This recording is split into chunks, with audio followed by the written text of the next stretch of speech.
Good morning to all of you children. Today we are going to study the most important chapter, agriculture in India. We will start with the shifting agriculture and its features. You can see in the clip a large part of forested land is cleared by the family members of the tribals because it is practiced by the group of tribals. In this type of farming, the trees are felled and burnt, hence we also call it slash and burn method of farming. The farming is done traditionally with simple tools and equipments. You can see a pointed stick. The hole is created on the ground, seeds are dropped and completely left on nature for its growth and germination. Shifting agriculture or slash and burn method of farming. So let us go through the main features and practice of shifting agriculture. The system often involves clearing of a piece of land followed by several years of wood harvesting or farming until the soil loses its fertility. Once the land becomes inadequate for crop production, it is left to be reclaimed by natural vegetation, or sometimes converted to a different long-term cyclical farming practice. Hence, it is also called shifting agriculture because the farmer leaves the abundant field and moves to some other parts of the forest and repeats the same activity. So, the system of agriculture is often practiced at the level of an individual or family, but sometimes may involve an entire village. It is also called slash and burn method of farming because the forest is cleared by felling and burning of trees and unwanted bushes for cultivation. Features of shifting agriculture. It is a primitive form of agriculture based on traditional tools and indigenous seeds. Next, a type of subsistence farming in which the production is not enough for marketing. It is used for sustenance. It means most of the products are consumed locally by the family members, or a little surplus is sold in the market to fulfill their daily needs. Next, production per hectare is very less. Next, there is no use of crop protection measure, chemical fertilizers, etc. So, the crop is left on nature for its growth. Next point, it is practiced on the highland, hills, mountain slopes. So children, we studied about the meaning and features of shifting agriculture. So now we are going to study the regional names of shifting agriculture. It is called Milpa in Mexico and Central America, Conuco in Venezuela, Roca in Brazil, Masole in Central Africa, Ledang in Indonesia, Ray in Vietnam, Bewar or Dhaya in Madhya Pradesh, Podu or Penda in Andhra Pradesh, Kumari in Western Ghats, Koman Bringa in Odisha, Valre or Voltri in Rajasthan, Khil in the Himalayan states, Kurwa in Jharkhand, and Jhuming in Assam. So Jhuming is the most popular and familiar word for us. Jhum means field and Jhuming means the agricultural practice. So children, we studied about the main features and the local names of shifting agriculture. Now we are going to start intensive subsistence farming. The word subsistence and intensive, so both the words are quite different. It is intensive farming also, and at the same time it is subsistence farming also. In India, we practiced the farming called intensive subsistence farming. But this farming, which is practiced in the European countries, in the Mediterranean countries, is quite different from the Indian farming. It is intensive commercial farming. So we have two meanings. Intensive subsistence farming, which is practiced in India, it is traditional agriculture, and intensive commercial farming is practiced in the Mediterranean lands. It is a type of commercial farming. So let us go through the main features of intensive subsistence farming practiced in India. So let us start with the main features of intensive subsistence farming. We have already studied the meaning of subsistence farming. Subsistence farming is that farming in which the production is not enough for marketing. The products are consumed either by the family members of the farmer or sold in the local market to fulfill the daily requirements of the farmer. So let us understand what is intensive subsistence farming. It is a primitive form of agriculture or underdeveloped agriculture practiced in the region of dense population where arable land is less or the people practice shifting agriculture. The population has immense pressure on land per hectare. It is highly labor intensive farming. High doses of biochemical inputs and irrigation are used to get higher yield. This type of farming has developed in India due to the right of inheritance. It has caused fragmentation of the land holdings. Right of inheritance is the right in which, after death of the headman of the family, the property is divided among the children. So the holding of the farmer becomes smaller in size. So this is called fragmentation of the land holdings. The farmer obtains very little surplus, means little income from this type of farming. So it is called a subsistence farming in our country. Now, what is intensive farming which is practiced in other parts of the world? Take the example of the Mediterranean countries, where intensive farming is called truck farming or market gardening. In this type of farming, the products are harvested and sold every day in the market. They have also a small hectare of arable land, but they use highly modern technologies to obtain maximum production from the limited land.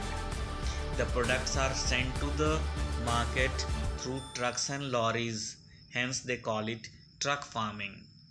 So you got a major difference between intensive subsistence farming practiced in India and intensive farming practiced in the Mediterranean lands. Now children, there are two types of farming. Actually, it is intensive and extensive farming. So we are going to differentiate the intensive farming which is practiced in the Mediterranean countries, highly developed countries, and extensive farming which is practiced in the temperate grasslands of the world. So the major differences are: intensive farming is practiced in the region of dense population or forested regions where arable land is less and there is overburden of population to get the agricultural products. While extensive farming is practiced in the regions of sparse population. It means their land is abundant but population is very less. So agricultural land is enough for cultivation. More than 1,000 hectares of land is cultivated at a time. Holdings are very large as compared to the intensive farming technique. Second point, it is highly labor intensive. It means intensive farming is highly labor intensive because there is surplus labor force. While extensive farming is highly capital intensive due to lack of labor force. Most of the work is done with the help of machineries. Even light aircraft is used to spray insecticides and pesticides. Next, production per hectare is high but consumed locally. I mean, production per hectare is very high as compared to extensive farming, but still it is less because it is only cultivated to fulfill the demands of the local population. On the other hand, in extensive farming, production per hectare is less, but it is enough for marketing because population is less and the demand is less. Children, now we are going to study features of commercial farming. So commercial farming is a modern form of agriculture and highly industrial form of agriculture. So let us understand the main features of commercial farming. It is highly industrial form of agriculture where high doses of biochemicals and modern inputs are used to obtain higher production. Chemical fertilizers, insecticides, pesticides, machineries, etc. are used intensively to obtain higher yield. The degree of commercialization varies from one region to another. It means one of the crop can be subsistence farming or intensive farming in a particular state, but the same crop can be commercial farming in the other state. For example, rice is cultivated as commercial farming in Punjab, but it is subsistence farming in Bihar and Odisha. Next, the products are mainly used for marketing or export. It runs like a factory where all basic amenities are provided to the workers. It means the laborers are paid. So it has certain features which are found in plantation farming and certain features which are found in extensive farming. So commercial farming is one of the modern form of agriculture, commercial form of agriculture practiced in certain parts of India and the world. Watch this clip, you will be able to understand what is plantation agriculture. In this module, you will learn about plantation agriculture. Plantation agriculture refers to the cultivation of cash crops on a large scale, mostly in tropical regions. Plantation agriculture is a specialized economic activity which involves the growing and processing of a single cash crop solely for the purpose of sale in the market. These cash crops are grown on large estates or plantations. Plantation is done manually, especially by tilling, planting, and harvesting crops. Machines are used only to break and prepare the soil or to transport product. Children, now we are going to study features of plantation agriculture. As you know that plantation agriculture is the type of commercial farming. So its features will be almost same which are found in commercial farming. So in this photograph you can see that it is a plantation agriculture, plantation farming of tea plantation. So tea plantation is one of the example of plantation farming. It can be coffee plantation, it can be rubber plantation, it can be cocoa plantation. Now let us study the main features. A plantation is a monoculture. Monoculture means cultivation of a single crop in which a large hectare of land is cultivated on an industrial scale which runs like a factory.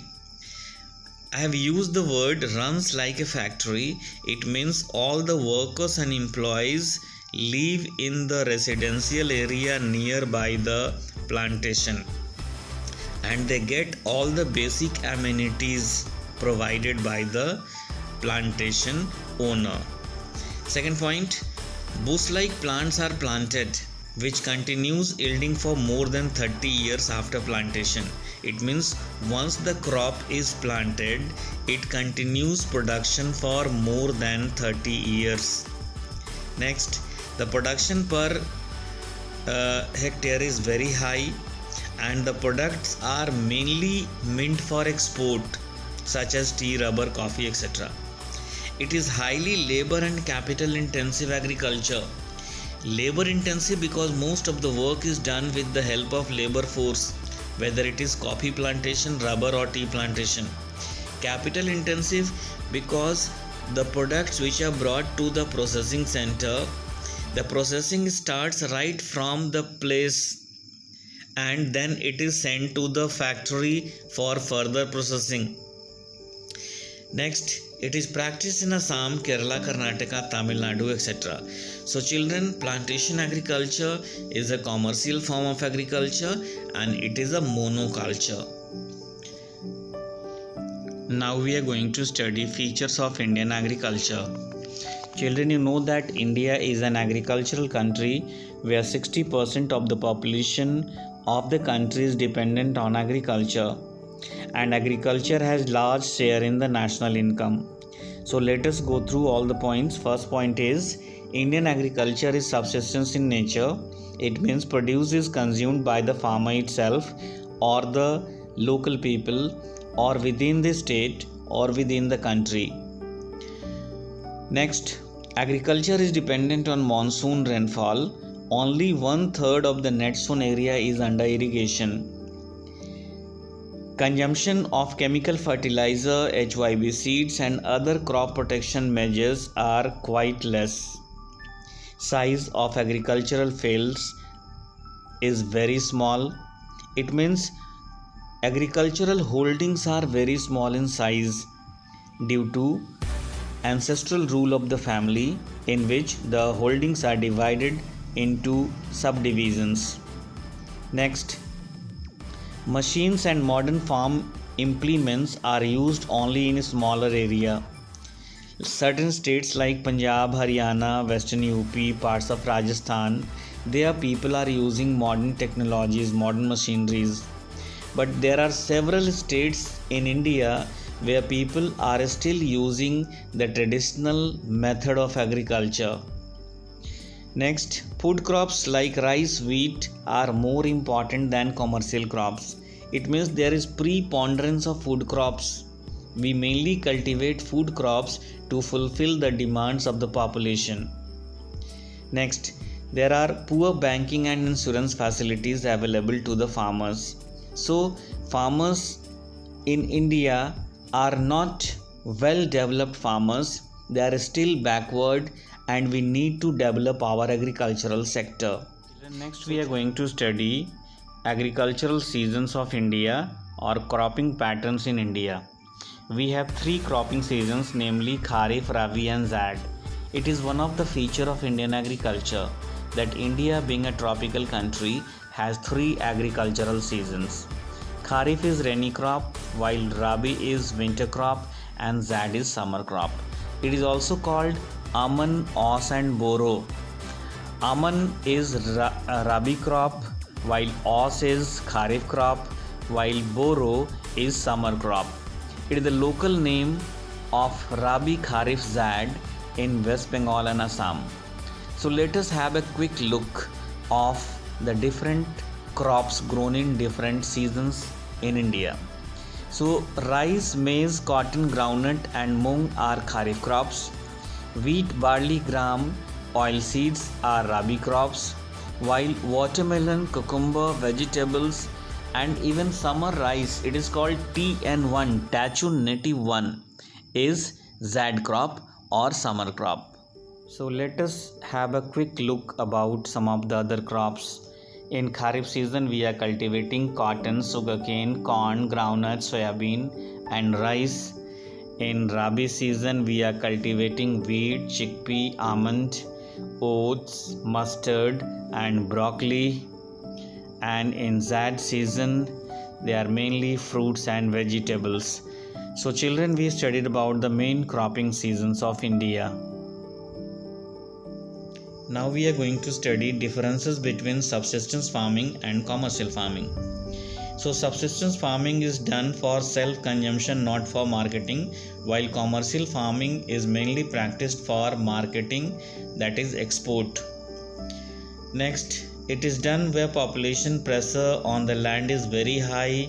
On the other hand, commercial farming is practiced in the region where population pressure is very less. It means density of population is very less. Size of the agricultural holdings are very small in subsistence farming, while size of the holdings are bigger in commercial farming. Consumption of chemical fertilizers, pesticides, insecticides, HYB seeds, etc. is very poor in subsistence farming, while it is very high in commercial farming. Use of modern technologies, machineries and all are poor in subsistence farming, while it is very high in commercial farming. In subsistence farming, main products are rice, jowar, bajra, etc., But in commercial farming, the main products are wheat, cotton, sugarcane, tea, coffee, rubber, etc. So children, these are the major differences between subsistence farming and commercial farming. Now we are going to study differences between dry farming and wet farming. So first one is dry farming is practiced in the region of poor rainfall below 75 cm, while wet farming is practiced in the region where rainfall is more than 100 cm. Dry crops like millets, pulses, wheat, barley, etc. are cultivated in dry farming, while paddy, jute, cotton, sugarcane, etc. are cultivated in wet farming. In dry farming, special measures are taken to preserve the moisture of the soil, such as crop rotation, intensive cultivation, etc. But in wet farming, quality and quantity of the crop as well as selection of the crop depends upon the amount of rainfall. Next, production per hectare is less in dry farming, while production per hectare is high in wet farming. Next, dry farming is practiced in Rajasthan, Western UP, Western MP, etc., while wet farming is practiced in Assam, West Bengal, Kerala, etc., where rainfall is very high. So children, we studied the differences between dry farming and wet farming. So some of the crops which are cultivated in the drier parts of India, it can be millet and it can be maize also, which are grown in parts of Rajasthan and Gujarat under dry farming. Problems of Indian agriculture or reason for low agricultural productivity. Our first point is population pressure. As you know that there is overburden of population on agriculture, it has led to the number of problems in the agricultural sector as well as in the economy, such as hidden unemployment, under unemployment, disguised unemployment, and ultimately poor production of the agricultural sector. Second point is uneconomic size of the land holdings. We have already studied that such type of small holdings are found in the country due to ancestral rule of the family. It means after death of the headman of the family, the property is divided among the children, so the holdings becomes smaller in size, and such small holdings are not suitable for scientific agriculture and it causes low productivity. The next point is uncertain monsoon and inadequate irrigation facility. It means there is fluctuation of monsoon rainfall in India. Sometimes it is timely and sometimes it is too late. Sometimes very heavy rainfall and sometimes no rainfall. So monsoon becomes one of the problem of Indian agriculture. At the same time, irrigation facilities are not well developed in each and every part of the country. So it is one of the obstacles for the better growth of the agricultural sector. Next point is subsistence nature of farming. Our agriculture is subsistence in character because most of the farmers are marginal farmers. They are not sound enough to invest large amount of money in agriculture.